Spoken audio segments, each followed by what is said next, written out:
Number 2. Gustav Adolf. When the future king Gustav Adolf was born in 1594, Sweden was a vast, underpopulated and poor country on the fringes of Europe, and he was not in line for the throne.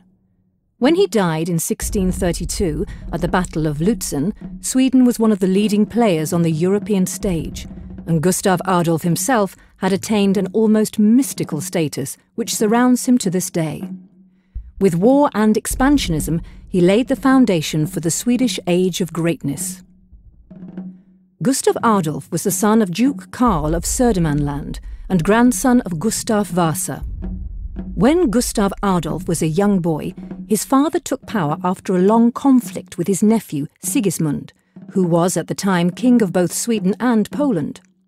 The dispute was centred around Swedish and Polish expansion plans, which conflicted with each other and on religion. Sigismund was Catholic and Sweden was officially Lutheran. The prince was raised to be a genuine Renaissance man. He was educated in both academic subjects as well as war strategy.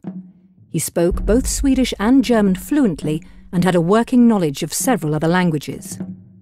He also became a persuasive speaker and writer, something of which he availed himself throughout his reign in order to make the nobility, the parliament and foreign princes follow his will. Here's an example of a letter he wrote to his brother-in-law, Georg Wilhelm, Brandenburg's Prince Regent, when Georg Wilhelm tried to keep Brandenburg neutral during the 30 Years' War. I will hear nothing about any neutrality. His Highness must be friend or foe. When I reach the border, he must declare himself warm or cold. This is a battle between God and the devil. If His Highness wishes to be on the side of God, then he must side with me. Would he prefer to be with the devil, so must he fight against me. Gustav Adolf had inherited a war with Denmark from his father, and he was immediately drawn into another with Russia.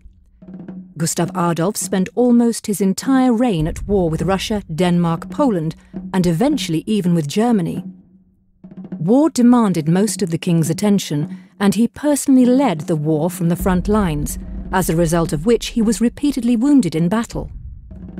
However, many of these wars would not have been possible without the cooperation of the royal chancellor, Axel Oxenstierna, a very competent administrator. It was through him that the machinery of the state would be reorganized. The country's immense natural resources of land, copper, iron and timber could be more efficiently managed in order to finance the most modern army in Europe. When Gustav died at the age of 38, mortally wounded after leading a cavalry attack, he was known in Europe as one of the great generals of his time. He was also ruthlessly efficient at enforcing his will at the cost of great suffering. He is the only Swedish monarch who is remembered through a national flag day, the 6th of November, the anniversary of his death.